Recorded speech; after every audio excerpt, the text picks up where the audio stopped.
اعوذ باللہ من الشیطان الرجیم بسم اللہ الرحمن الرحیم اللہم وفقنا لما تحب وترضى واجعل عاقبۃ امورنا خیرا ولا تکلنا الی انفسنا طرفۃ عین ابدا۔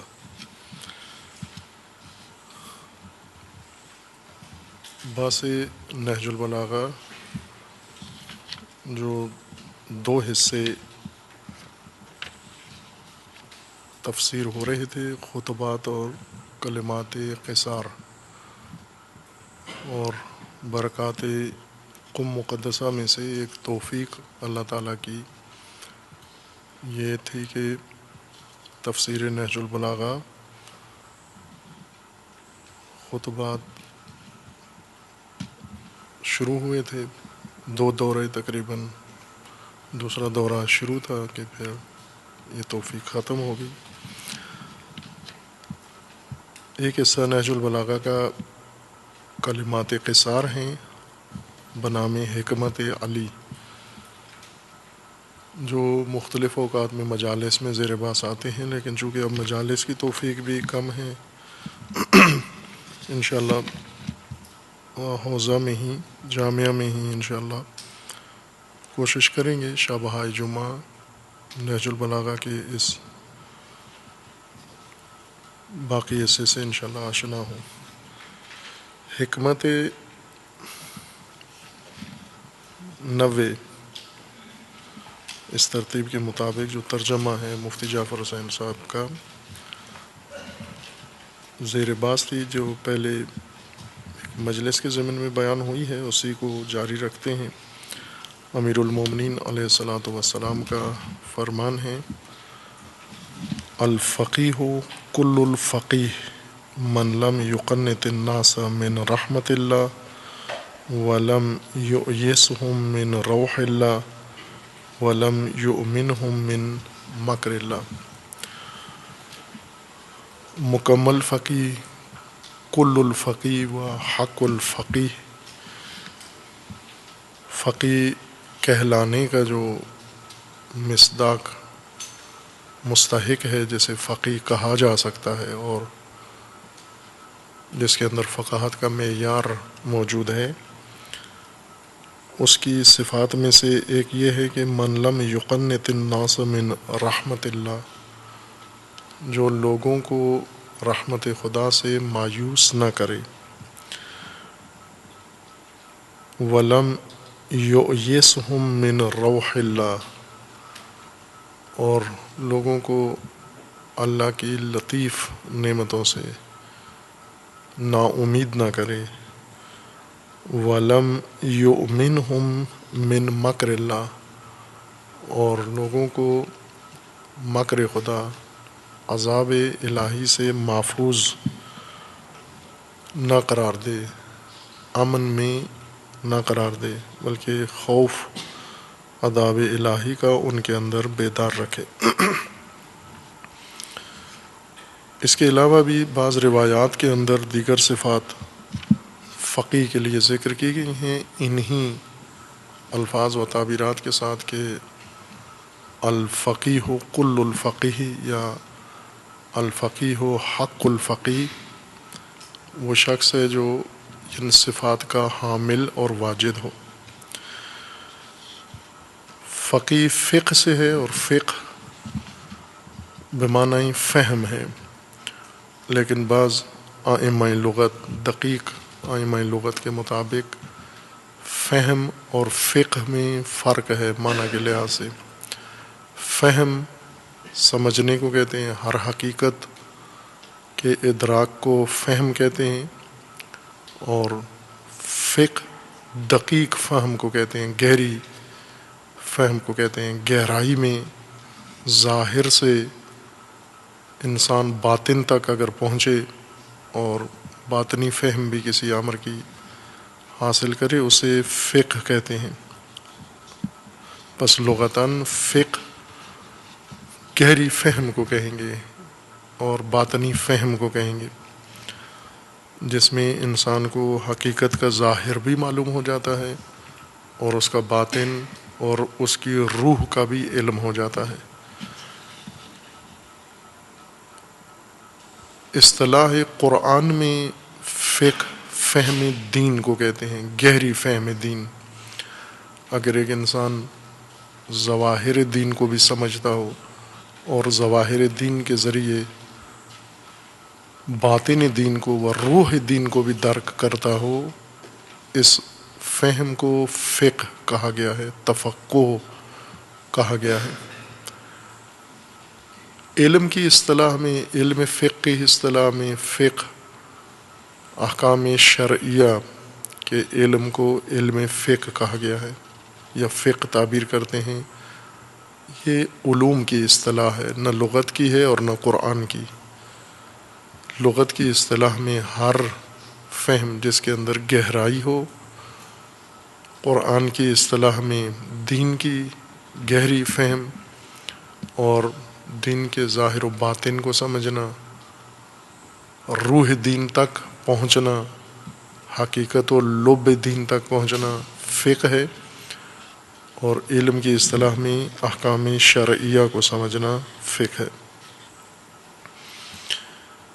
چونکہ تفقہ در دین و تفقہ اصالتاً قرآن کریم کا موضوع ہے،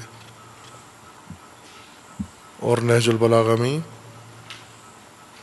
فقیہ صاحب فہم دین کو متعارف کروایا گیا ہے، جو اصطلاح دین، اصطلاح قرآن کے مطابق تفقہ رکھتا ہے۔ اس کی یہ شرائط ہیں۔ ہم کس کو فقیہ کہتے ہیں؟ یعنی گہری فہم دین کی، روح دین کو سمجھنے والا فہیم عالم کون ہو سکتا ہے جس کے اندر یہ صفات پائی جاتی ہیں۔ ان خصوصیات سے یہ فرق معلوم ہو جاتا ہے کہ عالم اور فقیہ میں فرق ہے۔ عالم عام ہے فقیہ سے۔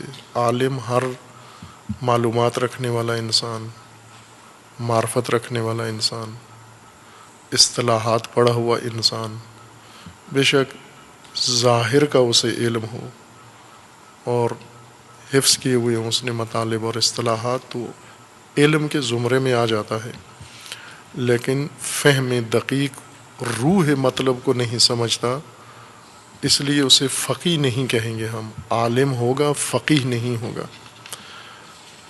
اصطلاح قرآن کے مطابق، ورنہ اصطلاح علم فقہ کے مطابق وہ فقیہ کہلائے گا، قرآن کی اصطلاح میں فقیہ شمار نہیں ہوگا، دین کی اصطلاح میں فقیہ نہیں کہلائے گا۔ حدیث نہج البلاغہ میں 3 صفات ذکر کی گئی ہیں کہ فہم دین، روح دین کو وہ شخص سمجھتا ہے جو لوگوں کو رحمت خدا سے مایوس و نا امید نہ کرے۔ دوسرا، روح اللہ سے، اللہ کی لطیف نعمتوں سے نا امید نہ کرے۔ اور تیسری خصوصیت فقیہ کی، روح دین کو سمجھنے والے کی یہ ہے کہ وہ لوگوں کو عذاب الہی کے خوف سے اور ڈر سے محفوظ نہ قرار دے، انہیں یہ یقین نہ دلائے کاذب کہ آپ عذاب سے نجات یافتہ ہو یا مبرہ ہو، اور عذاب الہی، مکر الہی آپ کے شامل حال نہیں ہوگا۔ قرآن کریم نے جہاں تفقہ در دین کا حکم دیا ہے، وہاں تفقہ کا دائرہ بھی ذکر کیا ہے، فقہ دین شناسی و دین فہمی کا، اور قرآن کی اصطلاح میں فقیہ کون ہوتا ہے یہ بھی بیان کیا ہے۔ سورہ مبارکہ اسراء میں آیات 44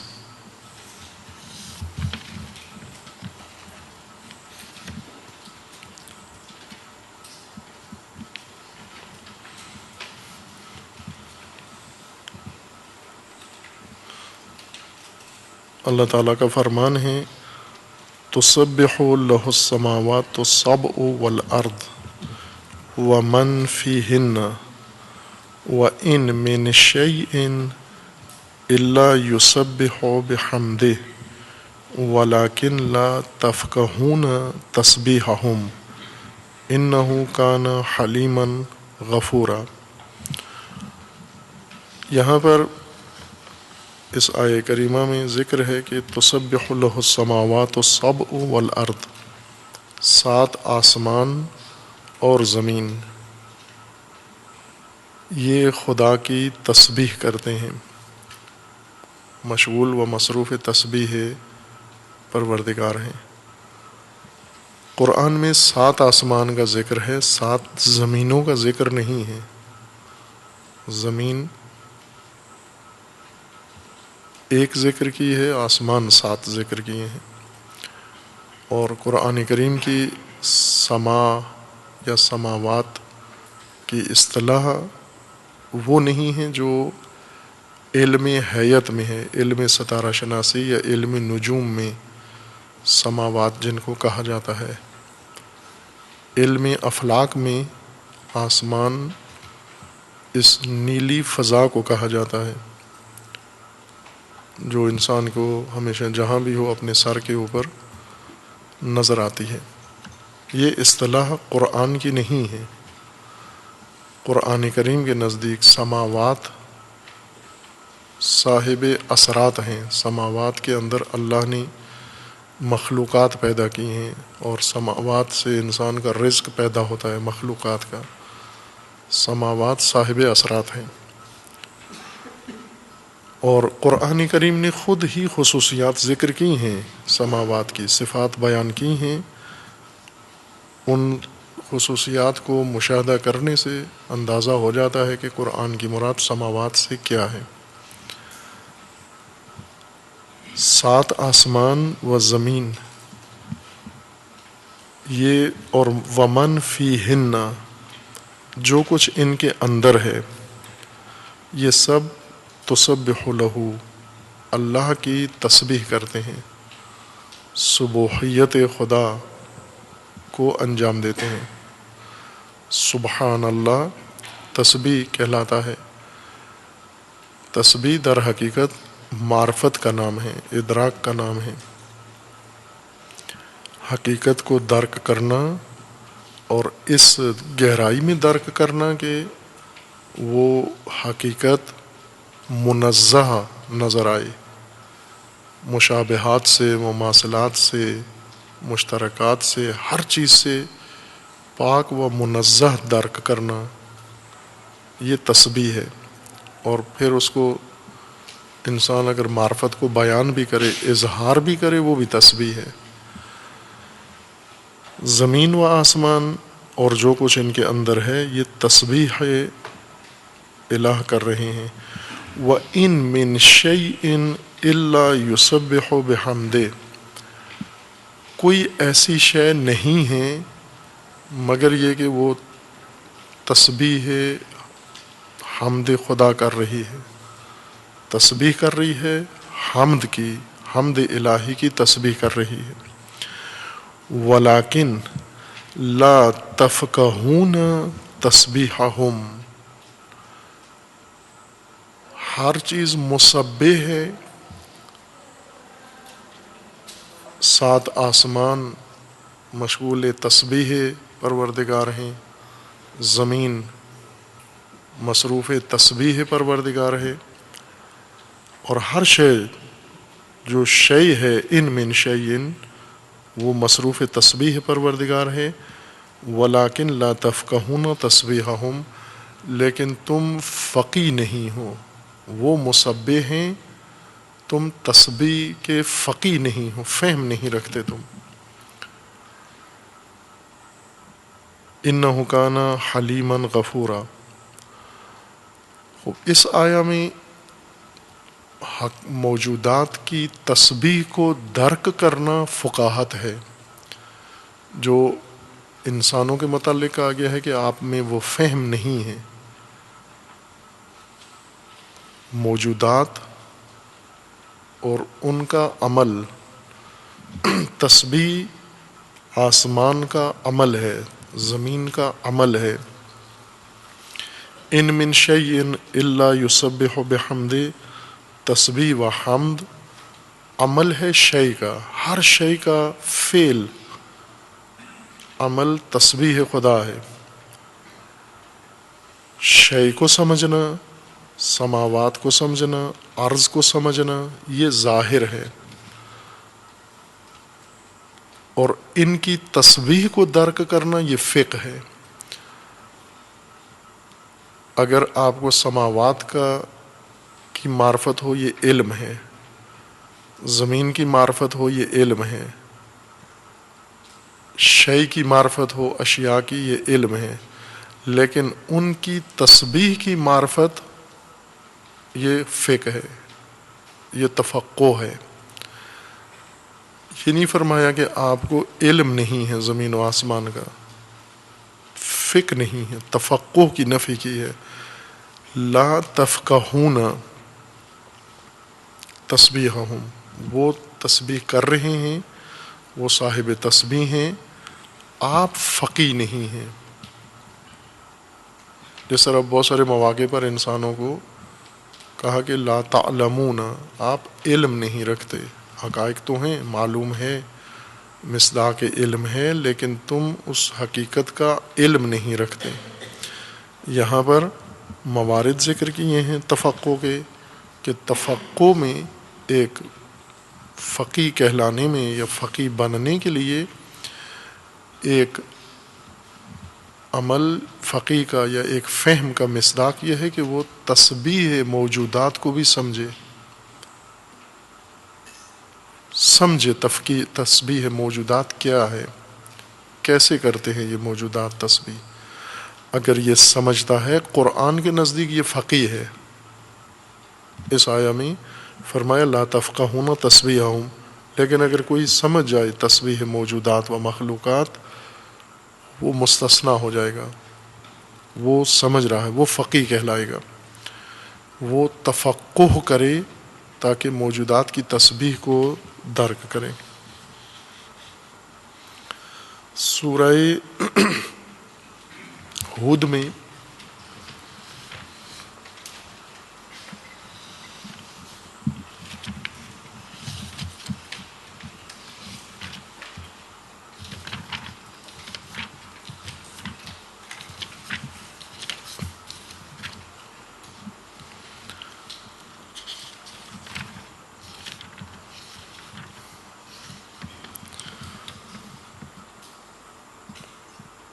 سورہ ہود میں آیا 91 میں اللہ تعالیٰ نے نقل قول کیا ہے قوم شعیب سے، شعیب نبی علیہ الصلاۃ والسلام سے.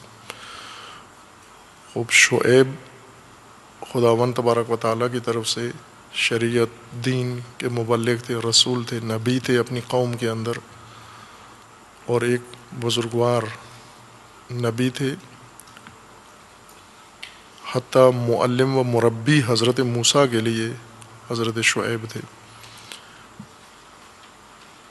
انہوں نے اپنی قوم کو اللہ کا پیغام دیا، دعوت دی.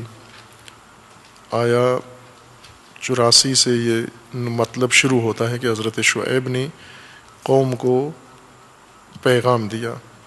وَإِلَى مَدْيَنَ أَخَاهُمْ شُعَيْبًا، یعنی ہم نے ارسال کیے، مبعوث کیے مدین میں اس قوم کے اندر شعیب کو نبی بنایا. قالا، انہوں نے جا کر اپنی قوم کو پیغام دیا اللہ کا، یا قومی اعبدوا اللہ ما لکم من الہ غیرہ، بندگی خدا کرو اور اللہ کے علاوہ کوئی تمہارا الہ نہیں ہے. وَلَا تَنْقُصُوا الْمِكْيَالَ وَالْمِيزَانَ، اور اشیاء کا تول ناپ برابر رکھو، ناقص نہ کرو، کم نہ کرو. انی اراکم بخیر و انی اخاف علیکم عذاب یوم محیط. حضرت شعیب نے فرمایا کہ میں دیکھ رہا ہوں تم خیر سے تو ہو، لیکن عذاب محیط کا ڈر بھی ہے میرے اندر، ان اعمال کی وجہ سے جو تم مرتکب ہو رہے ہو. وَيَا قَوْمِ أَوْفُوا الْمِكْيَالَ وَالْمِيزَانَ بِالْقِسْطِ، لین دین عدالت کے بنیاد پر انجام دو. وَلَا تَبْخَسُوا النَّاسَ أَشْيَاءَهُمْ، اور لوگوں کے اشیاء حقوق کم نہ کرو، اس میں کمی نہ کرو. جو کسی کا حق ہے تمہارے اوپر اسے مکمل طور پر ادا کرو. وَلَا تَعْثَوْا فِي الْأَرْضِ مُفْسِدِينَ، اور زمین پہ فساد نہ پھیلاؤ، مفسد نہ بنو. بقیت اللہ خیر لکم ان کنتم مؤمنین، ذخیرہ خدا تمہارے لیے بہتر ہے، لازم ہے، خیر ہے، اور تم اگر مومن ہو. وما انا علیکم بحفیظ، میں نہیں ہوں ضامن تمہارے امور کا، خود تم نے یہ کچھ انجام دینا ہے. قالو، اب قوم نے یہ پیغام سنا اور رد عمل دکھایا. قالو یا شعیب الصلواتک تأمرک ان نترک ما یعبد آباؤنا، آیا یہ نمازیں تیری تجھ سے یہ کرواتی ہیں؟ جس طرح ابھی کوئی طالب علم گھر جاتا ہے، ان کو نصیحت کرتا ہے تو کہتے ہیں یہ مدرسے نے یہی سکھایا ہے تجھے. مثلا ماں کو کہتا ہے پردہ کرو، بہن کو کہتا ہے پردہ کرو، تو وہ کہتے ہیں مدرسے نے یہی سکھایا ہے کہ بزرگوں کو ٹوکو آ کر، بڑوں کو ٹوکو آ کر. وہ بھی حضرت شعیب کو کہتے تھے کہ کیا نمازیں تجھے یہ حکم دیتی ہیں کہ ہم آبائی طور طریقہ ترک کر دیں؟ ان نترک ما یعبد آباؤنا، جو کچھ ہمارے آبا و اجداد کر رہے تھے اور ہم نے ان سے ارث میں پایا ہے، آپ کہہ رہے ہیں یہ سب چھوڑ دیں؟ کیا آپ کی نمازیں یہ کہلواتی ہیں آپ سے؟ او ان نفعل فی اموالنا ما نشاء انک لانت الحلیم الرشید، یا ہم اپنے اموال میں اس طرح سے تصرف کریں جیسے ہم چاہتے ہیں، ہماری مرضی ہے، ہم جہاں چاہیں اپنے اموال کو خرچ کریں. انک لانت الحلیم الرشید، انہوں نے کہا کہ بظاہر تو آپ سمجھدار لگتے ہو، حلیم لگتے ہو، رشد یافتہ لگتے ہو، صاحب فہم و فراست لگتے ہو.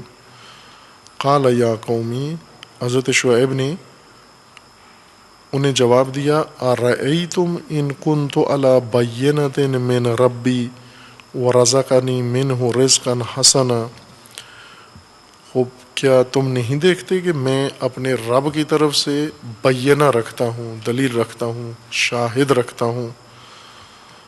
وَرَزَقَنِي مِنْهُ رِزْقًا حَسَنًا، اور اللہ تعالیٰ نے رزق حسن مجھے عطا کیا ہے. یعنی رزق کا مطلب ہی عطا ہے، یعنی اللہ نے امور حسن مجھے عطا کیے ہیں، یعنی فہم و بصیرت عطا کی ہے. رزق، فہم و بصیرت، علم، معرفت، تفقہ، یہ سب رزق کے زمرے میں ہیں. وما اريد ان اخالفكم الى ما انهاكم عنه ان اريد الا الاصلاح ما استطعت، میں صرف تمہاری مخالفت اس نہی سے نہیں کرنا چاہ رہا کہ کوئی ایسی بات کروں جو تمہارے موقف کے خلاف ہو، فقط اظہار مخالفت نہیں ہے، مقصود تمہاری اصطلاح ہے جتنا مقدور ہے میرے لیے. وما توفیقی الا باللہ علیہ توکلت و الیہ انیب، میں اصلاح چاہتا ہوں تمہاری جتنا میرے مقدور ہے، میری طاقت و استطاعت میں ہے، اور میری توفیق، موفقیت اللہ کی طرف سے ہے. میں اللہ پر بھروسہ کرتا ہوں اور اللہ کی طرف ہی رجوع کرتا ہوں. وَيَا قَوْمِ لَا يَجْرِمَنَّكُمْ شِقَاقِي ان یصیبکم مثل ما اصاب قوم نوح او قوم ہود او قوم صالح وما قوم لوط منکم ببعید، اور اے قوم یہ خیال رکھنا کہ ایسا نہ ہو کہ میری مخالفت، میرے ساتھ کینہ، دشمنی و دوری، مجھ سے دوری اختیار کرو اور تمہارا انجام وہی ہو جو سابقہ قوموں کا ہوا ہے. قوم نوح کا ہوا ہے، قوم ہود کا جو حال ہوا ہے، قوم صالح کا ہوا ہے، وہ قوم لوط تو تمہارے قریب رہے ہیں، یعنی تمہیں یاد ہے کہ قوم لوط کے ساتھ کیا ہوا ہے۔ وَاسْتَغْفِرُوا رَبَّكُمْ ثُمَّ تُوبُوا إِلَيْهِ إِنَّ رَبِّي رَحِيمٌ وَدُودٌ، استغفار کرو اپنے پروردگار سے، مغفرت طلب کرو، توبہ کرو کہ وہ رحیم ہے و ودود ہے۔ قالو، یہ سب باتیں جب حضرت شعیب نے فرمائیں، قوم نے جواب میں یہ کہا، قالو یا شعیب ما نفقہ کثیرا مما تقول، ما نفقہ کثیرا مما تقول، جو آپ کہتے ہیں وہ ہم نہیں سمجھتے، اکثر حصہ آپ کی گفتگو کا، بات کا، وہ ہمارے پلے نہیں پڑتا، ہم زیادہ نہیں سمجھتے۔ وَإِنَّا لَنَرَاكَ فِينَا ضَعِيفًا، آپ کی بات بھی ہم نہیں سمجھتے اور ہم آپ کو کمزور بھی اپنے درمیان پاتے ہیں۔ وَلَوْلَا رَحْتُكَ لَرَجَمْنَاكَ، اگر آپ کا قبیلہ نہ ہوتا، قوم نہ ہوتی، ہم آپ کو رجم کرتے، سنسار کرتے۔ وَمَا أَنْتَ عَلَيْنَا بِعَزِيزٍ، اور آپ کی کوئی عزت ہمارے درمیان نہیں ہے، قبیلے کی خاطر ہم آپ کو کچھ کہتے نہیں۔ خب اس میں قرآن کریم نے پیغام حضرت شعیب کا ذکر کیا ہے کہ بندگی خدا کرو، اللہ کے علاوہ تمہارا کوئی الہ نہیں ہے، اور لین دین برابر کرو، لوگوں کے حقوق ادا کرو۔ اس کے جواب میں لوگوں نے حجت بازی کی، کٹ حجتی کی، اور آخر کار انکار فقہ کیا کہ ہم سمجھ ہی نہیں رہے کہ آپ کہتے کیا ہیں۔ آبا و اجداد کچھ اور کہتے تھے، ان کا طور طریقہ کچھ اور ہے، آپ ہمیں کسی اور چیز کی تلقین کرتے ہیں۔ ما نفقہ، ہم فہم نہیں کر رہے، ہم نہیں سمجھ پا رہے آپ کی بات کو۔ خوب، اگر یہ سمجھ جاتے شعیب کا پیغام یہ تفقہ تھا، پھر وہ کہتے کہ نفقہ ہو، ہم سمجھ رہے ہیں کہ آپ کیا کہہ رہے ہیں، یہ تفقہ ہوتا اگر حضرت شعیب کی بات انہیں سمجھ میں آ جاتی۔ کر رہے ہیں کہ ہم نہیں سمجھتے، یعنی تفقہ نہیں ہو رہا، فہم نہیں ہے ہمارے اندر۔ سن تو رہے تھے، سنائی دے رہی ہیں آپ کی باتیں، ظاہراً سمجھ بھی آ رہی ہیں ان کو، یعنی فہم بھی ہے، علم بھی ہے، شعیب کیا کہہ رہے ہیں کوئی اتنی مشکل بات نہیں ہے، لیکن ما نفقہ، تفقہ نہیں ہو رہا ان کا۔ فقہ قول شعیب ان کے لیے مقدور نہیں ہے، فقہ قول شعیب، فقہ کسی چیز کو گہرائی تک پہچاننا، جڑ تک جانا، اس کی بنیاد تک اس کی معرفت حاصل کرنا کہ کس بنیاد پر یہ بات، یہ حقیقت قائم ہے۔ اسی معنی میں اصطلاح بھی ہے، ادبیات کی اصطلاح میں ہے یا لغات کی اصطلاح میں بھی ہے، فقہ اللغہ، ایک ہے علم اللغہ، ایک ہے علم و فقہ اللغہ۔ فقہ اللغہ کتابیں ہیں، لغت کی الگ کتابیں ہیں، فقہ اللغت کی الگ کتابیں ہیں۔ لغت کی کتاب میں الفاظ ہیں اور ان کے معانی ہیں، لیکن یہ الفاظ کے معانی کیوں ہیں، کس بنا پر ہیں، کس بنیاد پر ہیں، کس دلیل سے ہیں، یہ نہیں بیان ہوتا، صرف لفظ ہوتا ہے اور اس کا معنی کیا جاتا ہے، یہ لغت ہوتی ہے۔ فقہ اللغہ میں صاحب لغت یا لغوی اس لفظ کا تعاقب کرتا ہے، پیگیری کرتا ہے، معنی کو دیکھتا ہے، معنی کی تہ تک جاتا ہے، حقیقت تک جاتا ہے، اس کی بنیاد تک جاتا ہے، لفظ کی بنیاد تک جاتا ہے کہ لفظ کس سے بنا ہے اور تطورات کیا گزرے ہیں لفظ کے اوپر، معنی کے اوپر، اور ان تطورات سے لفظ و معنی یہاں تک پہنچے ہیں، اس کی بنیاد سے اس کو اٹھانا اور اس معنی تک اس بنیاد کا تمام راز پیش کرنا، ربط پیش کرنا، اس کا تعلق ذکر کرنا کہ اس بنیاد سے یہ لفظ اور معنی کیسے بنے ہیں، اسے فقہ اللغہ کہتے ہیں اصطلاح میں۔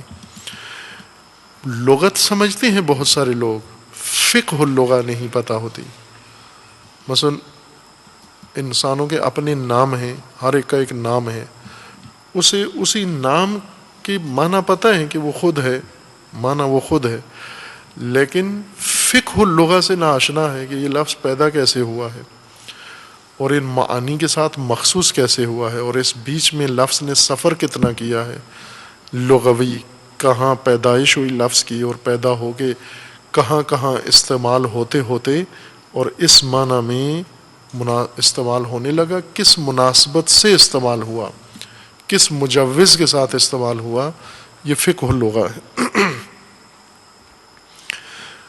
ان لوگوں نے حضرت شعیب کو جواب دیا کہ ما نافقہ، ہم نہیں سمجھ پا رہے، آپ کی بات کی تہ تک نہیں پہنچ رہے، سن تو رہے ہیں، یہ بھی سمجھ میں آ رہا ہے خوب، یہ تو کوئی اتنی دقیق بات نہیں کی حضرت شعیب نے، ایسی فلسفی بات کے برابر تولو، لین دین میں برابر تولو، یا اللہ کی بندگی کرو اور الہ غیر از خدا نہیں ہے، سن لیا، سمجھ بھی لیا انہوں نے، لیکن اس ماجرا کی تہ تک نہیں پہنچے، حل نہیں ہوا ان کے لیے، کھلا نہیں یہ باب کہ آبا و اجداد کچھ اور کہہ رہے ہیں، یہ اس کے مخالف بات کرتے ہیں، اسی قبیلے سے ہو کر، اسی آبا و اجداد کی اولاد ہو کر اپنے ہی آبا و اجداد کے خلاف بات کرتے ہیں، ہم سمجھ نہیں رہے آپ کی بات کو۔ پس فقہ کا ایک نمونہ قرآن نے یہ ذکر کیا ہے کہ انبیاء کا پیغام اگر انسان گہرائی میں سمجھے، اس کی بنیاد تک سمجھے، تفقہ ہے، اگر نہیں سمجھ رہے غیر فقیہ ہیں۔ شعیب کے مقابلے میں قوم غیر فقیہ آئے جن کے اندر فہم نہیں تھی، دین کی شناخت نہیں تھی۔ سورہ طٰہٰ میں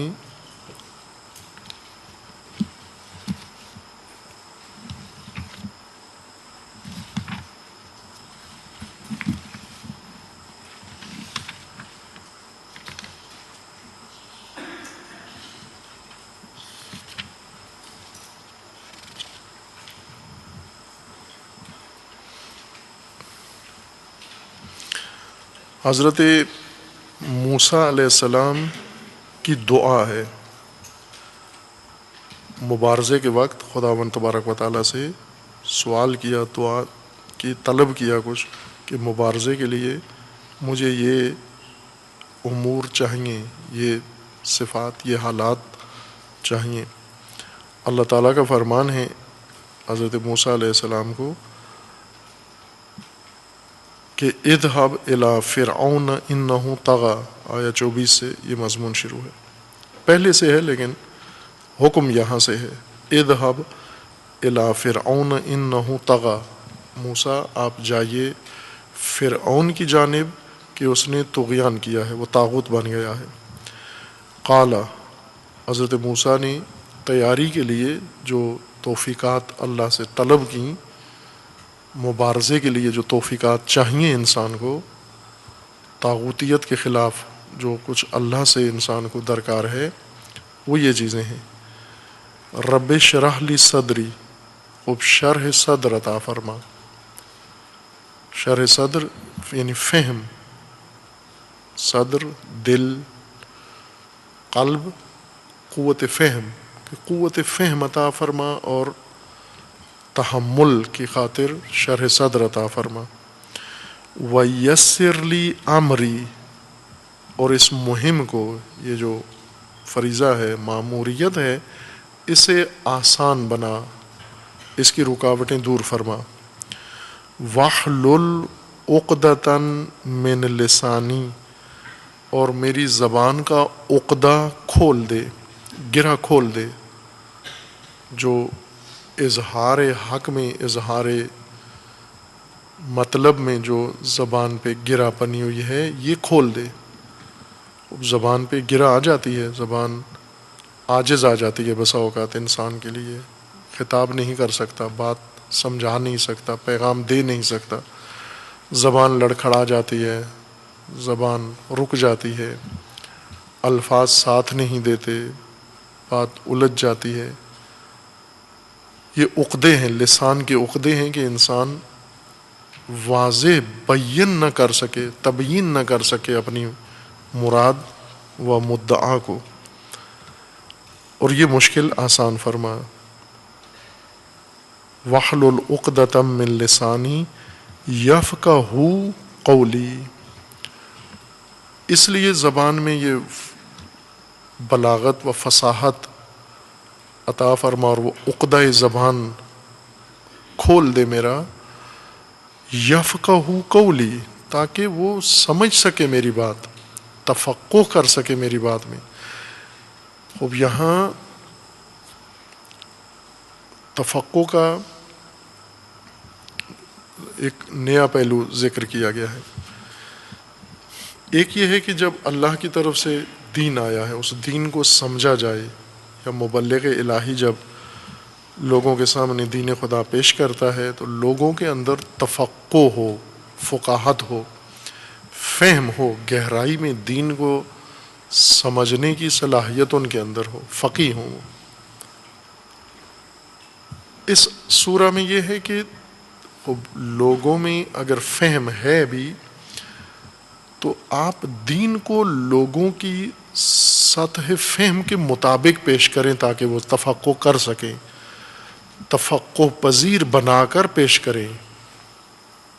ایسا نہ ہو کہ عقدہ مبلغ کی زبان پر ہو، مبلغ صاحب بیان نہ ہو، صاحب کلام ہو، بولتا بہت ہو لیکن وضاحت نہیں کر سکتا کسی چیز کی، کھول کے مطلب کو قابل فہم و قابل تفقہ نہیں بنا سکتا۔ حضرت موسیٰ نے یہ نہیں کہا کہ لوگوں کو تفقہ عطا فرما، یہ دعا طلب کی کہ میری زبان سے عقدہ حل فرما تاکہ وہ میری بات سمجھ سکیں، فہم کر سکیں، تفقہ کر سکیں، میری بات کی تہ تک پہنچ سکیں۔ یہ میں نے ان کے لیے تفقہ کو میسر کرنا ہے، آسان بنانا ہے۔ جو مبلغ دین ہے اللہ کی طرف سے، اس کے لیے صاحب بیان ہونا ضروری ہے، لازم ہے۔ بیان قوت توضیح و قوت تفسیر و قوت تبیین، اس کے اندر اللہ نے یہ ملکہ رکھا ہو، یہ صلاحیت ہو کہ وہ پیچیدہ اور ہر طرح کے مطلب کو لوگوں کے فہم کے مطابق، اس سطح فہم کے مطابق پیش کر سکتا ہو تاکہ لوگوں کے لیے قابل فہم ہو جائے یہ بات۔ یفقہوا قولی واجعل لی وزیرا من اہلی ہارون اخی اشدد بہ ازری واشرکہ فی امری۔ اب یہ چند چیزیں ہیں جو حضرت موسیٰ علیہ السلام نے اللہ سے طلب کی: شرح صدر، یسر امر، حل عقدہ لسان، اور وزیر اپنے اہل سے، اور وہ بھی ہارون، اور پشتیبانی اور شراکت در تبلیغ اس وزیر کی۔ یہ اللہ سے مدد یا اللہ سے اسباب توفیقات طلب کی۔ اب حضرت موسیٰ علیہ السلام نے جو کچھ لوگوں کے سامنے جا کر پیش کیا، یہ توفیق طلب کی کہ میں اس سطح پہ بات کر سکوں کہ وہ تفقہ کر سکیں۔ یہ نہ ہو کہ میرا بیان، میری تبلیغ ہی مانع از تفقہ ہو، میری تدریس ہی ایسی ہو، میں مطلب ہی اس طرح سے بیان کروں کہ کوئی فہم کر ہی نہیں سکتا اس کو۔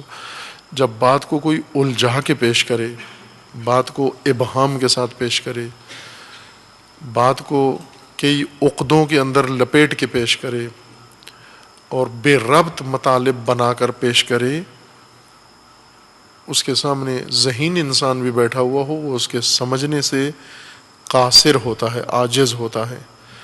بس تفقہ کا ایک پہلو سامعین کے اندر یہ صلاحیت ہے کہ وہ سمجھیں، اور تفقہ کا دوسرا پہلو پیش کرنے والے کی صلاحیت ہے تبیین کی، کہ وہ عقدہ لسان کا شکار نہ ہو، بات کو معقد کر کے پیش نہ کرے، تعقیدات کے ساتھ پیش نہ کرے، الجھنے اور گریں ڈال کے کلام میں لوگوں کے سامنے پیش نہ کرے۔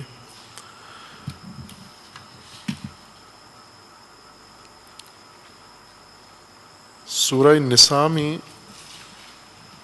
تفقع کا ایک اور نمونہ خداوند تبارک و تعالیٰ نے ذکر فرمایا ہے۔ سورہ نساء آیا 78 میں ہے۔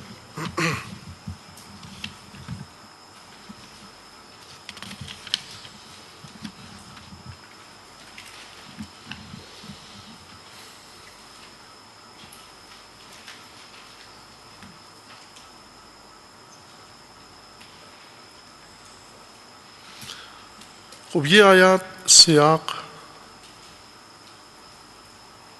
جنگ و مبارزے کے اندر ہے کہ تفقع فقیہ کون کہلا سکتا ہے؟ حق الفقیہ اور کل الفقیہ، فقیہ کامل، فقیہ حقیقی، فقیہ کہلانے کا مستحق کون ہو سکتا ہے؟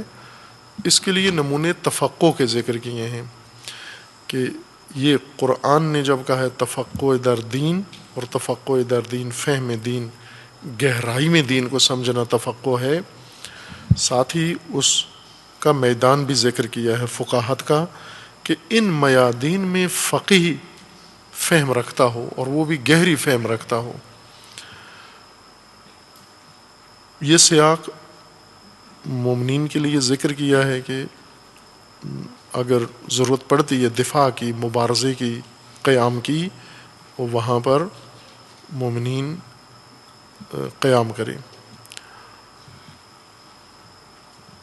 آیا 71 سے پہلے سے ہے یہ مضمون، آیا 71 سے یہ سیاق شروع ہوتا ہے۔ یا ایھا الذین آمنوا خذوا حذرکم فانفروا ثبات او انفروا جمیعا، اے مومنو خذوا حذرکم، اپنے بچاؤ کی تدبیر اور اسلحہ سامان مہیا کرو، خذوا اٹھاؤ، لو، اپنی حفاظت، اپنے حذر، حفاظت کا سامان لو۔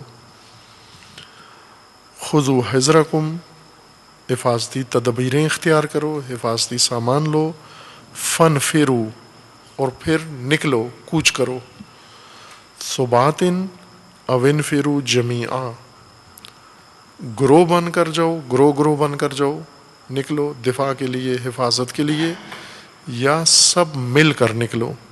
ایک یہ طریقہ کہ سب نکلو جمیعاً، اور ایک یہ کہ چھوٹے چھوٹے گروہ بن کے نکلو۔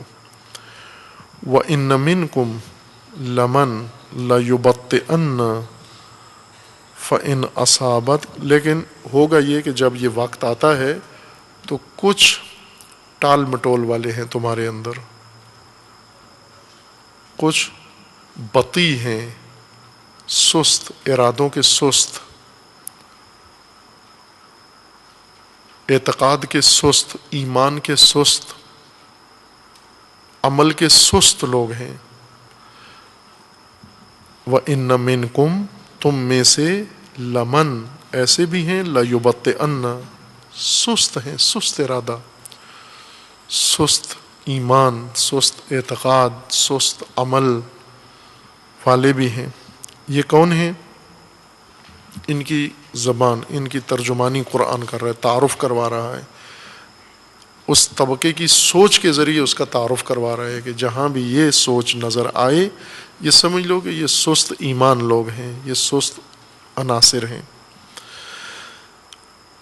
ان کی سوچ یہ ہوتی ہے فَإِنْ أَصَابَتْكُمْ مُصِيبَةٌ قَالَ قَدْ أَنْعَمَ اللَّهُ عَلَيَّ إِذْ لَمْ أَكُنْ مَعَهُمْ شَهِيدًا، اگر آپ نکلیں، شہید ہو جائیں، یہ سست بچ جاتا ہے، اور اس مصیبت کے بعد، اس اصابت کے بعد، اس حادثے و واقعے کے بعد، ایک تعداد کے شہید ہو جانے کے بعد یہ کہتا ہے کہ اللہ نے مجھ پر بہت رحم کیا، نعمت مجھ پر یہ فرمائی، نازل فرمائی کہ میں بچ گیا، میں نہیں گیا ان کے ساتھ، اللہ نے بچا لیا، ورنہ میرا بھی ارادہ بن رہا تھا، میں بھی سوچ رہا تھا، میرا بھی جی چاہ رہا تھا، مجھے بھی دعوت دی گئی، مجھے بھی کہا گیا، لیکن اللہ نے مجھے بچا لیا ہے کہ میں ان کے ساتھ نکلا نہیں۔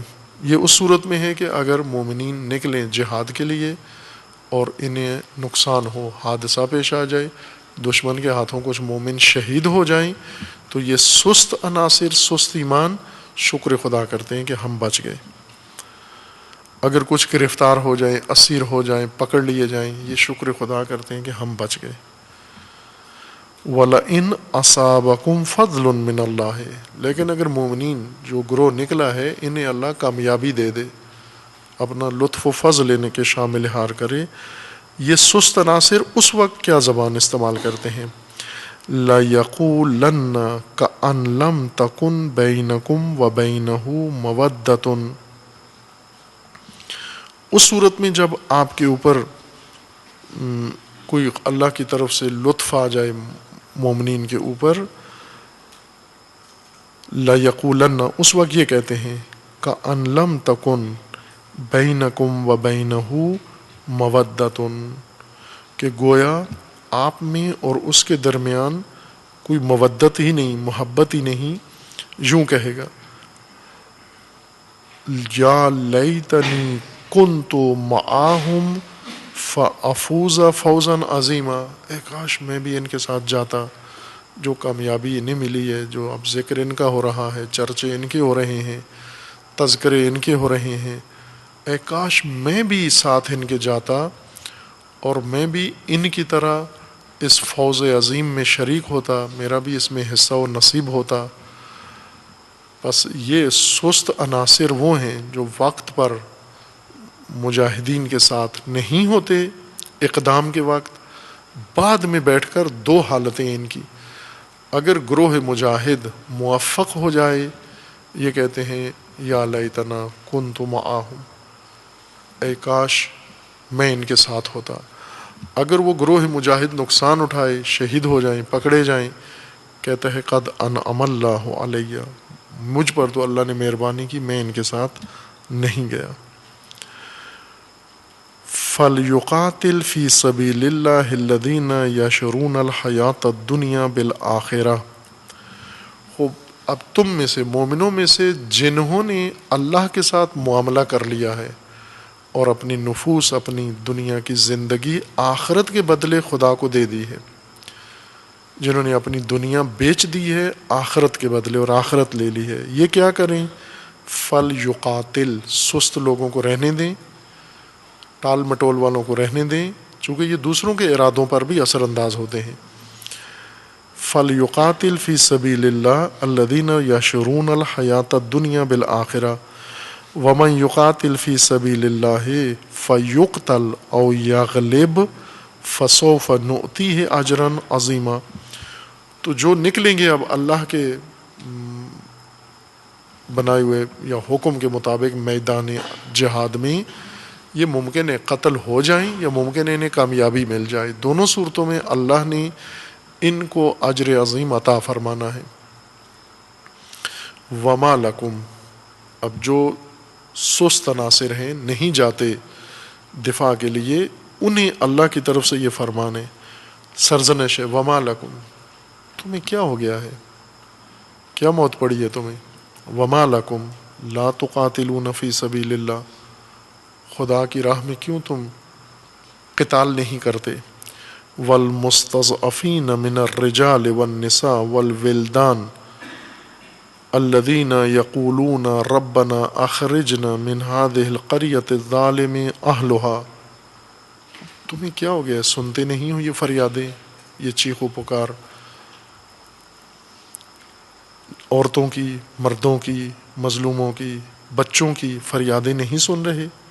مستضعفین، کمزور مردوں کی آوازیں، بوڑھوں کی آوازیں، زخمیوں کی آوازیں، اسیروں کی آوازیں، گھروں سے نکالے گئے ان مہاجرین کی آوازیں نہیں سن رہے تم؟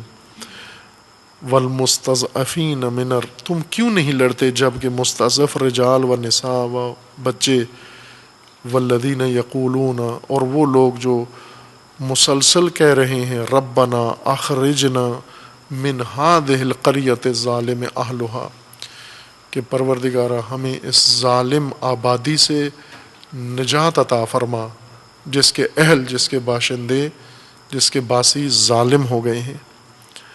وَاجْعَل لَّنَا مِن لَّدُنْکَ وَلِیًّا، اور یہ پکار رہے ہیں کہ خدایا ہمارے لیے اپنی جناب سے اور اپنی جانب سے ولی مقرر فرما۔ وَاجْعَل لَّنَا مِن لَّدُنْکَ نَصِیرًا، اور ہمارے لیے مددگار اپنی طرف سے مقرر فرما۔ الذین آمنوا یقاتلون فی سبیل اللہ، جو مومن ہیں یہ اللہ کی راہ میں نکل پڑتے ہیں، قتال کرتے ہیں۔ والذین قتلوا کفروا یقاتلون فی سبیل الطاغوت، لیکن جو کافر ہیں وہ طاغوت کی سبیل میں لڑتے ہیں۔ فقاتلوا اولیاء الشیطان ان کید الشیطان کان ضعیفا، مومنوں کو حکم ہے کہ آپ کے مقابلے میں مبارزین ہیں طاغوت کے، جو طاغوت کی خاطر لڑ رہے ہیں، تم اللہ کی خاطر لڑ رہے ہو، پس ان اولیاء شیطان کے ساتھ مبارزہ کرو کہ قید شیطان نقشہ و منصوبہ اس کا بہت کمزور ہے، تدبیر شیطان، ہیلا شیطان کا بہت ضعیف ہے، بہت ضعیف ہے۔ قرآن کریم نے شیطان کے ہیلے کو ضعیف قرار دیا ہے، عورتوں کے ہیلے کو عظیم قرار دیا ہے کہ عورتوں کا ہیلا عظیم ہے، قیدہن عظیم، اور قید الشیطان ضعیف، شیطان کو آسانی سے شکست دو گے لیکن خواتین کو شکست نہیں دے سکتے۔ خاتون ممکن ہے وہ ہیلا گر انسان کی ماں ہو، وہ ہیلا گر ممکن ہے بیوی ہو، وہ ہیلا گر ممکن ہے نامحرم ہو۔ عورت ہر روپ میں ہیلا گر ہو سکتی ہے، اور جس روپ میں بھی ہیلا کرے بہت قوی ہیلا کرتی ہے۔ شیطان سے لوگ آزاد ہو سکتے ہیں، عورت کے ہیلے سے آزاد نہیں ہو سکتے۔ ماؤں کے بگاڑے ہوئے اولاد، بیویوں کی گمراہ کی ہوئی نسلیں، اور نامحرم عورتوں کے چنگل میں پھنسے ہوئے شہوت ران ہوس باز، یہ سب شیطان کے نہیں، عورتوں کے، خواتین کے دام میں پھنسے ہیں۔ ان کید الشیطان کان ضعیفا، حربہ و ہیلۂ شیطان بہت کمزور ہے۔ الم تر الی الذین قیل لهم کفوا ایدیکم واقیموا الصلاة وآتوا الزکاة فلما کتب علیہم القتال اذا فریق منہم یخشون الناس کخشیۃ اللہ او اشد خشیۃ۔ اب کیا نہیں دیکھتے ایسے لوگوں کو جب انہیں کہا جاتا ہے کہ اب ہاتھ روک لو اور نماز قائم کرو و زکوٰۃ ادا کرو، تو اس وقت رکتے نہیں ہیں۔ جب اللہ کا فرمان آ جائے کہ ہاتھ روک لو، قتال چھوڑ دو، نماز قائم کرو، اس وقت جوش قتال میں کہ ہم نے ہر صورت میں قتال کرنا ہے، اس وقت ادھر جوش دکھاتے ہیں۔ فلما کتب علیہم القتال، اور جب ان پر قتال لازم قرار دیا جائے کہ اب وقت آ گیا ہے اٹھو قتال کرو، اذا فریق منہم یخشون الناس کخشیۃ اللہ او اشد خشیہ، اس وقت بعض ایسے ہیں ان کے دلوں میں لوگوں کا رعب ایسا بیٹھ جاتا ہے، خشیت و خوف آ جاتا ہے جس طرح اللہ کا خوف آتا ہے، بلکہ اس سے بھی زیادہ لوگوں سے ڈرتے ہیں بعض۔ وقالوا ربنا لما كتبت علینا القتال، اے پروردگار کیوں ہم پر جہاد لازم قرار دیا ہے؟ لولا اخرتنا الی اجل قریب، ہمیں اور ذرا تاخیر سے پیدا کرتا، اجل قریب ہوتی ہماری۔ قل متاع الدنیا قلیل والآخرۃ خیر لمن اتقی ولا تظلمون فتیلا۔ اینما تکونوا یدرککم الموت ولو کنتم فی بروج مشیدہ۔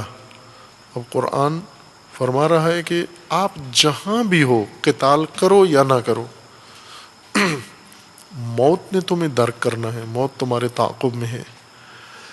وَلَوْ كُنْتُمْ فِي بُرُوجٍ مُشَيَّدَةٍ، اگرچہ بہت مضبوط محکم پختہ بروج میں، قلعوں میں اپنے آپ کو محصور کر لو، چھپ جاؤ، وہاں بھی موت نے تمہیں پا لینا ہے۔ وَإِن تُصِبْهُمْ حَسَنَةٌ يَقُولُوا هَٰذِهِ مِنْ عِنْدِ اللَّهِ، جب کوئی بلائی ہوتی ہے، اچھائی آتی ہے، نصیب ہوتی ہے، کوئی ایسی وسعت آتی ہے ان کو ملتی ہے، تو کہتے ہیں یہ اللہ کی طرف سے ہے۔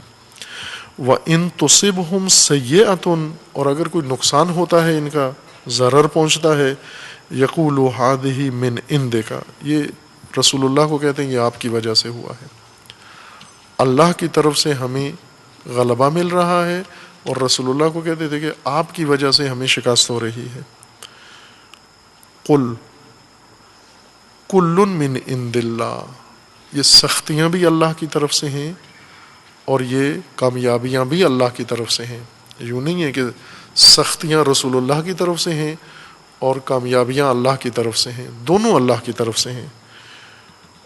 قل کل من عند اللہ فما هؤلاء القوم لا یکادون یفقہون حدیثا، یہ کیسی قوم ہے جو تفقہ ہی نہیں رکھتی، جو فقہ ہی نہیں رکھتی، یہ کیسی غیر فقیہ قوم ہے، نافہم قوم ہے۔ ان کو یہی معلوم نہیں ہو رہا کہ آزمائشیں اور سختیاں بھی اللہ کی طرف سے ہیں اور یہ موفقیت اور یہ کامیابیاں بھی اللہ کی طرف سے ہیں۔ یہ کیسی قوم ہے؟ ما لہؤلاء القوم، کیا ہو گیا اس قوم کو، کیا آفت نازل ہوئی ہے اس نافہم قوم پر؟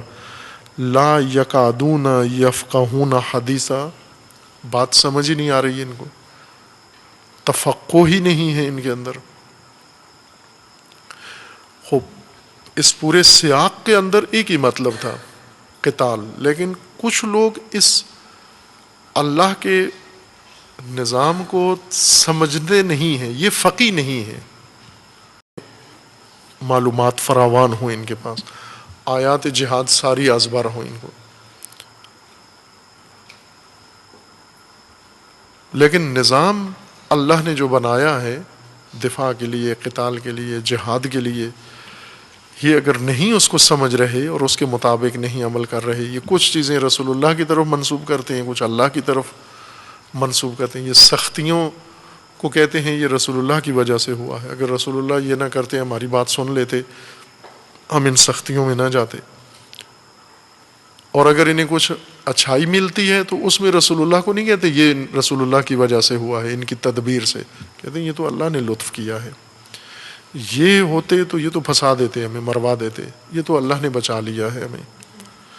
فما لہؤلاء القوم لا یکادون یفقہون حدیثا ما اصابک من حسنۃ فمن اللہ وما اصابک من سیئۃ فمن نفسک، یا ایک قانون عام بتایا ہے کہ اللہ کی طرف سے ہمیشہ حسنہ ہے، یہ جو بعض امور میں اصابت کیا ہے سیئہ نے نقصان کو، خوب اس میں ذمہ دار آپ خود ہو، بے ایمانہ کہ اللہ کی طرف سے دو چیزیں نہیں اترتی انسان کے لیے، ایک چیز اترتی ہے، انسان اسے دو شکلوں میں بنا دیتا ہے۔ مثلا اللہ کی طرف سے انسان کو پاکیزہ طیب و طاہر کھانا ملتا ہے، ابھی جیسے عید قربان ہے، اور خدا کی طرف سے یہ رزق خدا نے بہیمت الانعام کا عطا کیا ہے، ہر ایک کو، امیر کو، غریب کو، تمام مسلم مومن تک پہنچا ہے، یہ اللہ کی طرف سے حکم تھا۔ اب بعض اس کو لے کر، یہی جو نعمت خدا آئی ہے ان کے پاس طعام، بعض اس کو لے کر اگر سنبھالے نہیں، محفوظ نہ رکھیں، پکائیں صحیح نہیں، زیادہ کھا جائیں، آلودہ کر دیں اس کو، باسی کر دیں اس کو، اور بیمار ہو جائیں۔ اب یہ نہیں کہہ سکتے کہ خدا نے بعضوں کے لیے یہ اس طرح سے بھیجا ہے کھانا اور بعضوں کے لیے اس طرح سے، اللہ نے تو پاک و پاکیزہ بھیجا ہے، یہ جو بیماری پیدا کر رہا ہے یہ تمہاری بے تدبیری کی وجہ سے ہے، حسنہ خدا کو تم نے سیئہ بنا دیا ہے، اس لیے یہ نقصان تمہاری وجہ سے ہوا ہے۔ یعنی اصل ماجرا وہ جنگ احد کا ہے کہ جنگ احد میں انہیں نقصان ہوا تو یہ کہنے لگے یہ رسول اللہ کی تدبیر کی وجہ سے نقصان ہو گیا۔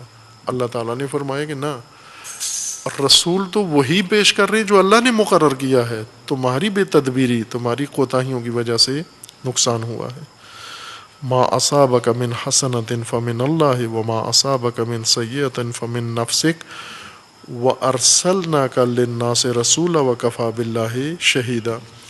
بس یہاں پر فقہ و تفقہ کا ایک مورد و موقع قرآن کریم نے ذکر کیا ہے کہ انسان کو مبارزے کا اللہ کا نظام سمجھ میں آئے، قانون قتال خدا سمجھ میں آئے، وہ فقیہ ہے جو بر وقت فرمان خدا سمجھتا ہو، بر وقت اقدام کرتا ہو، ورنہ وہ جو دو دل ہو، اسے سمجھ میں نہیں آ رہی ہو کہ اب قتال کرنا ہے، دفاع کرنا ہے یا نہیں کرنا۔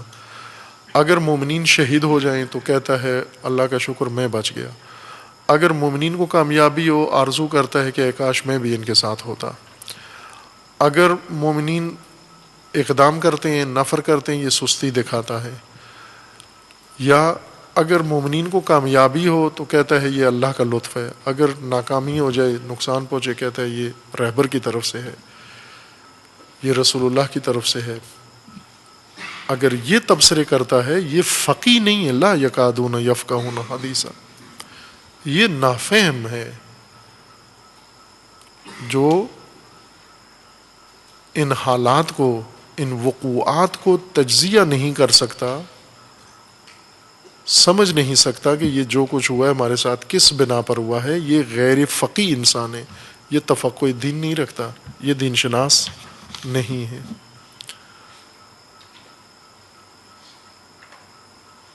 خوب اسی آیات کے اندر یہ جو آخری آیات ہیں کہ انسان کو جو کچھ ثابت کرتا ہے، پہلے یہ فرمائے کہ کل من عند اللہ، وہ بھی بہت دقیق مطلب ہے یہاں پر ان آیات کے اندر۔ لوگ یہ کہتے ہیں کہ حسنہ اللہ کی طرف سے ہے، سیئہ رسول اللہ کی طرف سے نعوذ باللہ آیا ہے، یہ ان نافہم لوگوں کے تبصرے تھے۔ اللہ کا فرمانا ہے کہ یہ سب کچھ اللہ کی طرف سے، قل کل من عند اللہ، یہ سب اللہ کی طرف سے، کامیابیاں بھی اور سختیاں بھی۔ فما لہؤلاء القوم لا یکادون یفقہون حدیثا، جو کچھ وقوع ہوتا ہے، وقوع پذیر ہوتا ہے زمین کے اوپر اور انسان کے ساتھ، یہ سب اللہ کی طرف سے ہے، لیکن اللہ کی طرف سے اس طرح سے نہیں ہے کہ انسان ذمہ دار نہ ہو، انسان ذمہ دار ہے، سب اللہ کی طرف سے ہے، چونکہ بعد والی آیت میں ہے ما اصابک من حسنۃ فمن اللہ وما اصابک من سیئۃ فمن نفسک، آپ بھی ذمہ دار ہیں اس رویداد کے۔ اب یہ نہ کہو کہ جو سختی ہے، ناکامی ہے، یہ رسول اللہ کی طرف سے ہے، اس کا اللہ سے کوئی تعلق نہیں ہے، اور جو کامیابی ہے اس کا رسول اللہ سے کوئی تعلق نہیں ہے یا لوگوں سے کوئی تعلق نہیں ہے۔ ایک مکمل اللہ کی طرف سے ہے، ایک مکمل یا رسول اللہ یا لوگوں کی طرف سے، مومنین کی طرف سے ہے۔ یہ تجزیہ غلط ہے، یہ تفقہ نہیں ہے، نافہمی ہے۔ یہ تفقہ کیا ہے؟ تفقہ یہ ہے کہ آپ نہ اس کو اللہ سے دور کرو، منقطع کرو، اور نہ انسان کو بری کرو کہ انسان کا اس میں کوئی دخل نہیں ہے، یہ سب کچھ اللہ کی طرف سے ہے اور تم بھی بری و ذمہ نہیں ہو، ذمہ دار ہو۔ اس کو اصطلاح میں کہتے ہیں توحید افعالی، یہ توحید افعالی ہے کہ جو کچھ وقوع پذیر ہوتا ہے وہ اللہ کی طرف سے ہے، لیکن وہ جو کچھ وقوع پذیر ہوتا ہے اور اللہ سے اس کا تعلق ہے، اس میں انسان بھی ذمہ دار ہے، اچھائی ہو یا برائی ہو، انسان برابر کا ذمہ دار ہے۔ اس لیے تو انسان کو عذاب ہوگا، اس لیے تو انسان کی سرزنش ہوگی۔ انسان ذمہ دار ہونا اس فعل کا، غلط فعل کا، یہ ثابت نہیں کرتا کہ اللہ سے اس کا کوئی تعلق نہیں ہے، اور اللہ سے اس کا ارتباط، اس امر کا، اس وقوع کا، یہ دلیل نہیں قرار دے سکتے کہ انسان ذمہ دار نہیں ہے۔ پھر کس طرح یہ درست دونوں باتیں ملیں گی آپس میں کہ یہ اللہ کی طرف سے بھی ہے اور انسان بھی اس کا ذمہ دار ہے؟ یہی راز توحید افعالی ہے، اور قرآن کہہ رہا ہے کہ یہ قوم نافہم ہے، اسے یہی مطلب سمجھ میں نہیں آ رہا۔ ما لہؤلاء القوم لا یکادون یفقہون حدیثا، وہ بات ان کو سمجھ میں نہیں آ رہی، یہ اس قوم کو کیا ہو گیا ہے، اس قوم کی عقل کو کیا ہو گیا ہے کہ یہ اس نقطے کو درک نہیں کر رہی۔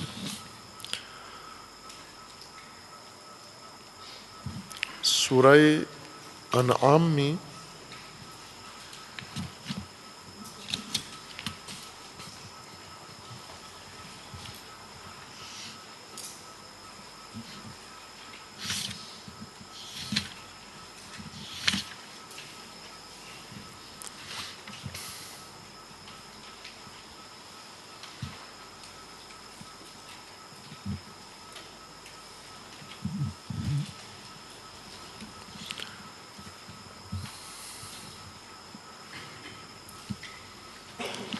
ایک مورد دیگر ذکر کیا ہے فقاہت کے لیے، فہم کے لیے ایک نمونہ دیگر ہے، اور جہاں پر ضرورت ہے فہم کی، تفقہ کی۔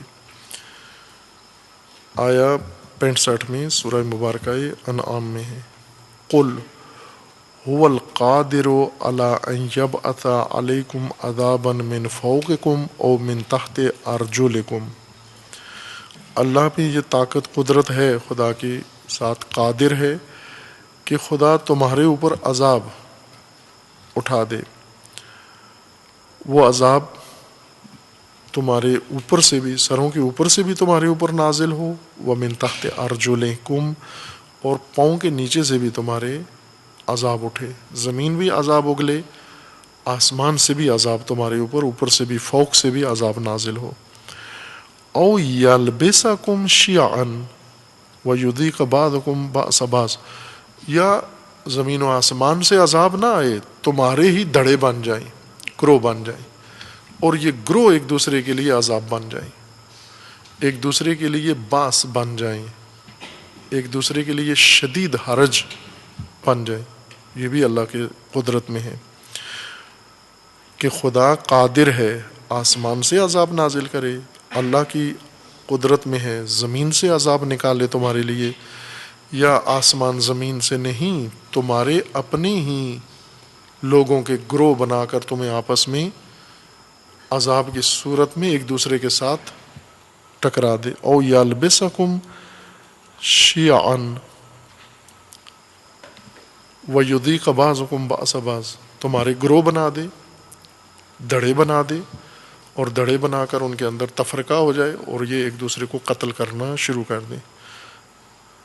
انظر کیف نصرف الآیات، خوب نگاہ کرو، نظر کرو، سمجھو کہ ہم کس طرح آیات کو تمہارے لیے بیان کرتے ہیں، کس طرح ان کو مختلف شکلیں بنا کر، نصرف تصریف، کس طرح تصریف آیات کرتے ہیں، یعنی کس طرح اس کی مختلف شکلیں بنا کر، آیات کے مختلف روپ بنا کر، مختلف انداز سے آپ کے سامنے آیات پیش کرتے ہیں، کس لیے؟ لعلہم یفقہون، شاید یہ سمجھ جائیں، تفقہ کریں۔ بس تفقہ ایک آیات خدا کو سمجھنا ہے، عذاب الہی کے مختلف شکلیں سمجھنا ہے، مختلف روپ سمجھنا ہے۔ فقیہ، کل الفقیہ کون ہے؟ جو یہ تصریف آیات الہی سمجھے کہ اگر آسمان سے کچھ نازل ہو رہا ہے یہ عذاب خدا ہے، زمین سے کچھ نقصان ضرر ہے یہ عذاب خدا ہے، اور اگر آپس میں ہی ایک قوم تقسیم ہو کے ٹولیاں، دھڑے، گروہ، انجمنیں، تنظیمیں، پارٹیاں بن کے اور پھر ایک دوسرے کے ساتھ ٹکرا گئے ہیں، یہ بھی عذاب خدا ہے۔ اور فقیہ وہ نہیں ہوتا جو ان گروہوں کی سرپرستی شروع کر دے، فقیہ وہ ہے جو سمجھے کہ یہ عذاب خدا ہے۔ یہ شیعہ ہو جانا، شیعہ گروہ کو کہتے ہیں، دھڑے، ایک ہی قوم کے دھڑے چھوٹے چھوٹے بن جانا اور پھر ان کا آپس میں ٹکرا جانا، یہی عذاب خدا ہے جو تو خدا نے تمہارے اوپر نازل کیا ہے۔ وَكَذَّبَ بِهِ قَوْمُكَ وَهُوَ الْحَقُّ قُل لَّسْتُ عَلَيْكُمْ بِوَكِيلٍ لِكُلِّ نَبَإٍ مُسْتَقَرٌّ فَسَوْفَ تَعْلَمُونَ۔ سورہ انعام میں ہی آیا دیگر موجود ہے، آیا 98 میں،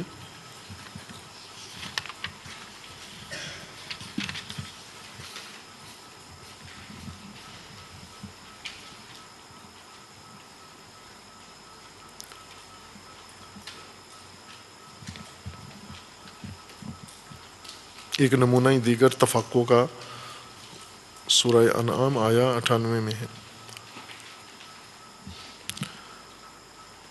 هو الذی انشأکم من نفس واحدہ، اللہ وہ ذات ہے جس نے تمہیں ایک نفس واحدہ سے پیدا کیا، ایک حقیقت واحدہ سے اللہ نے آپ کو پیدا کیا ہے، انشاء کیا ہے انسان کو ایک حقیقت واحدہ سے۔ فمستقر و مستودع، اور اس حقیقت واحدہ سے جو پیدا ہوئے ہیں دو شکلیں ہیں ان کی، یا مستقر ہیں یا مستودع ہیں۔ تم میں سے ہر ایک کو اللہ نے ایک حقیقت سے بنایا ہے، اور اب تم دو گروہ میں ہو، بعض مستقر ہیں و بعض مستودع ہیں۔ قد فصلنا الآیات لقوم یفقہون، صاحب تفقہ کے لیے ہم نے آیات کو تفصیل کر دیا ہے۔ وہاں تصریف تھا، یعنی مختلف شکلیں بنا کر، صرف اصطلاح میں اسی کو کہتے ہیں کہ ایک لفظ کی مختلف شکلیں بنانا، مختلف حیتوں میں ایک ہی لفظ کو لے کر آنا تصریف کہلاتا ہے۔ ایک ہی لفظ وہی ہے، حروف وہی ہیں، اور ان حروف کو شکلیں ان کی بدل رہے ہیں آپ، کبھی کس شکل میں کبھی کس شکل میں۔ یہ اصطلاح میں جس کو صرف کہتے ہیں، علم صرف تصریف۔ اسی طرح اللہ تعالیٰ نے بھی فرمایا کہ خدا ہدایت کو، نشانیوں کو مختلف شکلوں میں، مختلف روپ بنا کر تمہارے سامنے پیش کر رہا ہے۔ تو فقی کس کو کہتے ہیں؟ اگر الفاظ کی شکلیں کوئی سمجھ رہا ہو وہ صرفی ہے،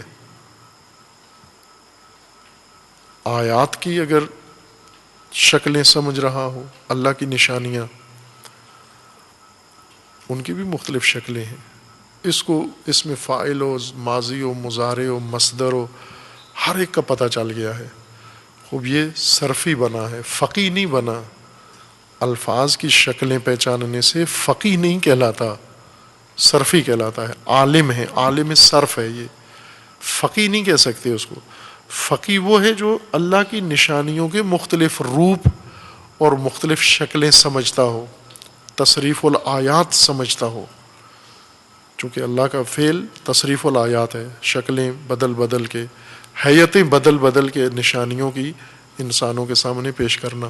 تو فقی کون ہے؟ جو ان ساری بدلی ہوئی شکلوں کے ساتھ اللہ کی نشانیوں کو سمجھتا ہو۔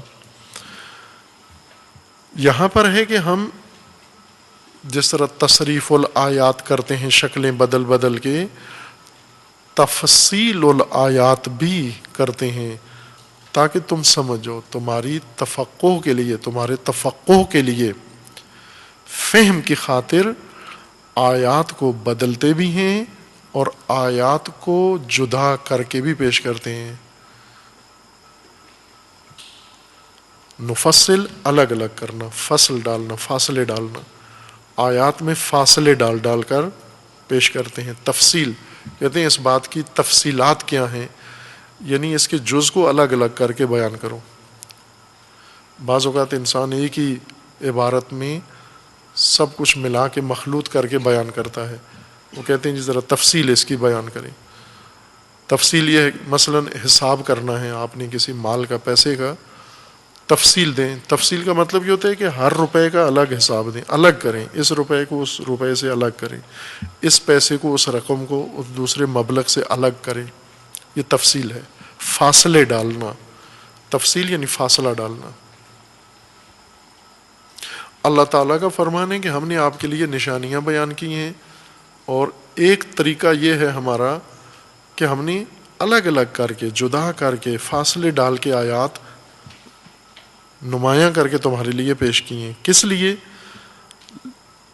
قد فصلنا الآیات لقوم یفقہون، اس قوم کے لیے تاکہ سمجھ جائیں، جو تفکر رکھتے ہیں ان کے لیے یہ اقدام کیا ہے۔ وَهُوَ الَّذِي أَنزَلَ مِنَ السَّمَاءِ مَاءً فَأَخْرَجْنَا بِهِ نَبَاتَ كُلِّ شَيْءٍ فَأَخْرَجْنَا مِنْهُ، اس کا ایک نمونہ بھی بیان کر دیا کہ اس طرح ہم کھول کے الگ الگ کر کے یہ نشانیاں بیان کرتے ہیں تاکہ تفقہ کرو، تم فقی بنو تم۔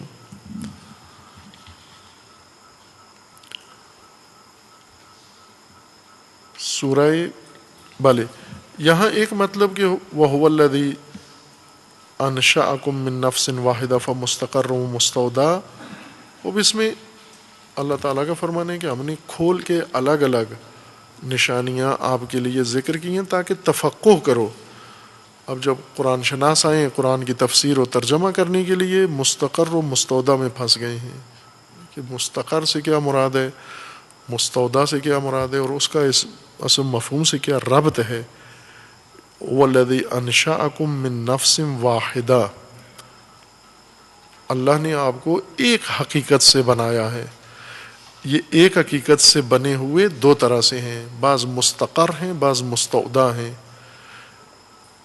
یعنی بعض انشاء ہو کر مستقر ہو چکے ہیں اور بعض مستودع ہیں، ودیت کر دیے گئے ہیں، یعنی انشاء کے نظام کے اندر ابھی قرار پائے ہیں. ان کا انشاء و خلقت ودیت کر دیا گیا ہے، یہ ابھی ارحام میں ہیں یا اسلاب میں ہیں، یہ ودیت کر دیے گئے ہیں. انشاء انہیں بھی کر دیا گیا ہے اسی حقیقت سے، لیکن ان کا انشاء بصورت مستودع ہے، ودیت شدہ ہے. اور کچھ ایسے ہیں کہ جو ودیت کے عمل سے آگے جا کر باقاعدہ مستقر قرارگاہ میں جا پہنچے ہیں، استقرار مل گیا ہے، قرار مل گیا ہے، ثبات مل گیا ہے، یعنی خلقت ان کی مکمل ہو کر، ودیت کے عمل سے مکمل ہو کر، اسلاب و ارحام سے گزر کے باقاعدہ انسانی شکل میں، روپ میں، اپنے اصلی حلیے میں آ کر مستقر ہو گئے ہیں. ودیت اس وقت تک ہے جب تک شکل بن رہی ہے، جیسے ماں کے پیٹ میں ہے تو یہ مستودع ہے، چونکہ ابھی مستقر نہیں ہوا، ایک آخری نہائی شکل روپ نہیں دہرا اس مخلوق نے، بن رہا ہے. لیکن جب مکمل ہو کے بن کے مکمل ہو جاتا ہے کہ اب اس کی شکل کے لحاظ سے تکمیل ہو گئی ہے، انشاء کا عمل مکمل ہو گیا ہے، اس کو کہتے ہیں اب یہ مستقر ہو گیا، یعنی یہ اب تصرف نہیں ہوگا اس میں، اس کے اندر کوئی تبدیلی نہیں آئے گی. اللہ نے آپ کو ایک حقیقت سے پیدا کیا ہے اور یہ حقیقت واحدہ سے جو بنے ہیں یہ مستقر و مستودع، یہ مستقر ہیں وہ مستودع ہیں. اور اس طرح خدا نے آیات الگ الگ کر دی ہیں، فاصلوں کے ساتھ بیان کی ہیں تاکہ تم سمجھ سکو، تفقہ کرو. لقوم یفقہون، انسان تفقہ کرے اس کو. سورہ اعراف میں آیا 179 میں پھر تفقہ کا ایک اور نمونہ ذکر فرمایا ہے.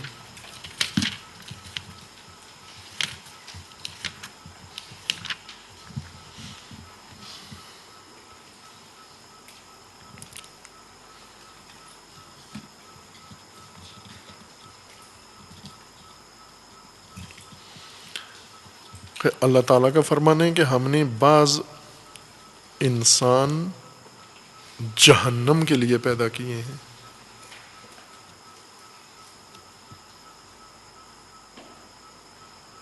اور وہ فقی نہیں ہوں گے.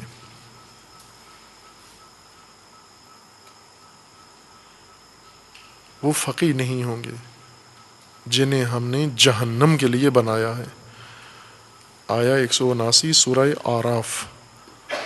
وَلَقَدْ ذَرَأْنَا لِجَهَنَّمَ،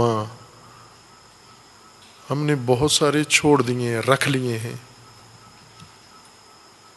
بہت سارے رکھ دیے ہیں، الگ کر دیے ہیں. لِجَهَنَّمَ، جہنم کے لیے، کثیراً من الجن والانس، کثیر تعداد ہم نے جہنم کے لیے رکھ دیے ہیں، جہنم کے لیے چھوڑ دیے ہیں. خوب کون ہیں یہ جنہیں جہنم کے لیے چھوڑ دیا ہے اللہ تعالیٰ نے؟ یہ قرآنی ملاک و معیار ہے، خود ساختہ نہیں انسان کا. جس طرح قرآن کا فرمان ہے کلو حزب بما لدیہم فرحون، بنی اسرائیل کی طرح ہر ایک اپنے آپ کو جنتی سمجھتا ہے. قرآن کریم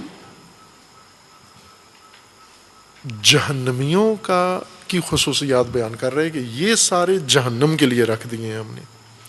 کون؟ لہم قلوب لا یفقہون بہا، نافہم سارے جہنم کے لیے چھوڑ دیے. صلاحیت ہے تفقہ کی لیکن کرتے نہیں ہیں. قلوب ہیں، ذہن ہیں، توانائی ہے، اللہ نے عطا کی ہے صلاحیت. لا یفقہون، اس صلاحیت سے، عقل سے، ذہن سے، دل سے تفقہ نہیں کرتے، گہری معرفت دین کی حاصل نہیں کرتے. وَلَهُمْ أَعْيُنٌ لَا يُبْصِرُونَ بِهَا، آنکھیں ہیں دیکھتے نہیں ہیں ان آنکھوں سے، عبرت نہیں لیتے، سیکھتے نہیں ہیں. ان کی نظروں کے سامنے سب کچھ واقع ہوتا ہے، رونما ہوتا ہے، کسی چیز سے کوئی عبرت حاصل نہیں لیتے. وَلَهُمْ آذَانٌ لَا يَسْمَعُونَ بِهَا، ان کے کان بھی ہیں، آوازیں بھی جاتی ہیں، سنتے بھی ہیں، لیکن اس سنی ہوئی سے کچھ حاصل نہیں کرتے، سماعتوں سے استفادہ نہیں کرتے، سننے کے لیے تیار نہیں ہیں. بس یہ کون ہیں؟ اولئک کالانعام، یہ حیوانات کی طرح ہیں، مویشیوں کی طرح ہیں. بل ہم اضل، بلکہ ان سے بھی زیادہ گمراہ اور بٹکے ہوئے ہیں. اولئک هم الغافلون، یہ سب غفلت میں ڈوبے ہوئے ہیں، غرق ہیں غفلت میں.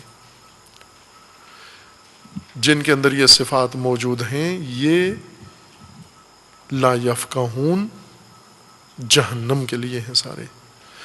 جو بھی یہ فہم نہیں رکھتا، یہ فقاہت نہیں رکھتا، قرآنی فقاہت، یہاں نہ لغوی مراد ہے اور نہ علم فقہ کی اصطلاح مراد ہے، قرآنی اصطلاح یعنی فہم دین، گہرائی میں اللہ کی نشانیاں سمجھنا.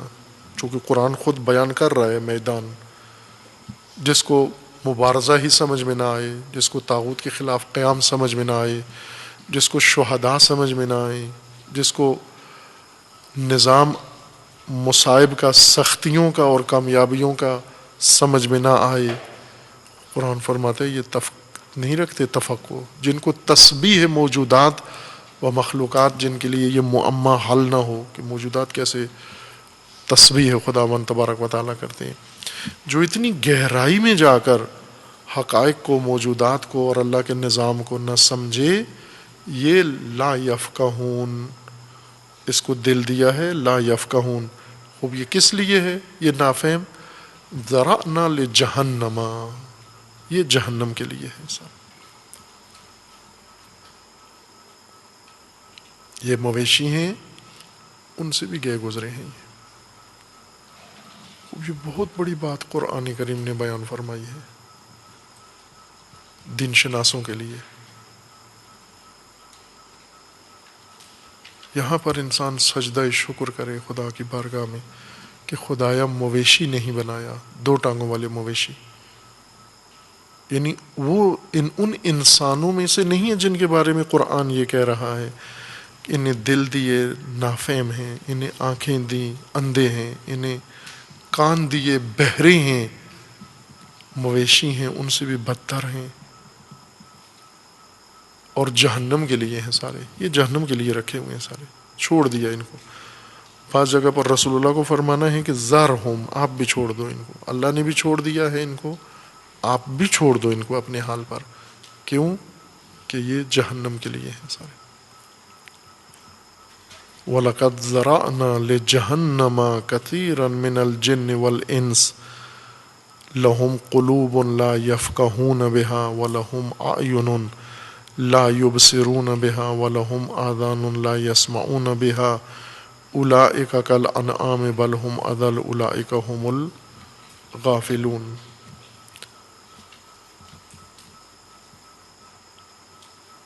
خوب آیات دیگر بھی ہیں، موجود ہیں. ظاہراً وقت یہاں ختم ہو گیا ہے، باقی بات میں انشاءاللہ بیان. وصلی اللہ علیہ محمد.